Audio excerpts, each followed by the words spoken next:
আসসালামু আলাইকুম, সবাইকে স্বাগত জানাচ্ছি লাভলিস কিচেনে। আজকে আপনাদের তৈরি করে দেখাবো খুব মজাদার এবং খুব সুস্বাদু লাচ্ছি।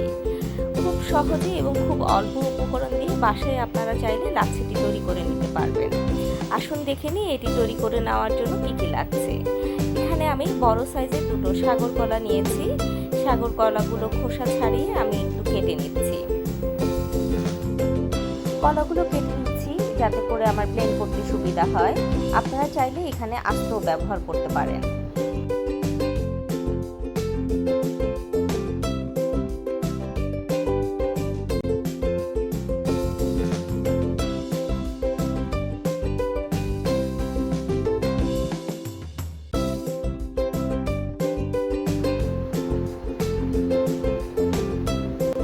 ব্লেন্ড করার জন্য কলাগুলো রেডি হয়ে গেছে।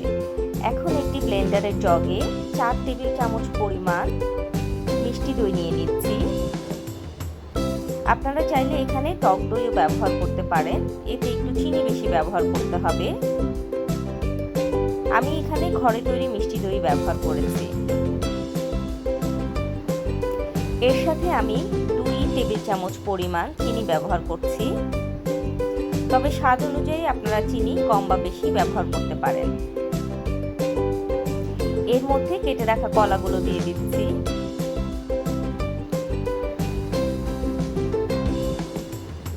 এর সাথে দিয়ে দিব 2 গ্লাস পরিমাণ পানি। আপনারা চাইলে ঠান্ডা পানি অথবা এর সাথে বরফও ব্যবহার করতে পারেন। এখন সবকিছু আমি খুব ভালোভাবে ব্লেন্ড করে নিচ্ছি।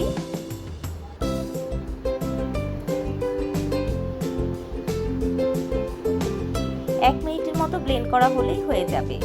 আমার ব্লেন্ড করা হয়ে গেছে। খুব সহজেই তৈরি হয়ে গেল লাচ্ছি। আপনারা চাইলে রোজার ইফতারিতে অথবা আপনারা গরমের সময় চাইলে এটি বাসায় তৈরি করে নিতে পারেন। আমি যে পরিমাণ ব্যবহার করেছি এতে আমার 4 গ্লাস পরিমাণ লাচ্ছি তৈরি হয়েছে। আশা করি আমার রেসিপিটি ভালো লাগবে। আমার রেসিপিটি ভালো লাগলে আমার চ্যানেলটি সাবস্ক্রাইব করতে ভুলবেন না। পরবর্তী ভিডিওর আপডেট পেতে বেল আইকনটি প্রেস করবেন। সবাইকে অসংখ্য ধন্যবাদ আমার সাথে থাকার জন্য। আশা করি পরবর্তী ভিডিও নিয়ে আবার দেখা হবে। আসসালামু আলাইকুম।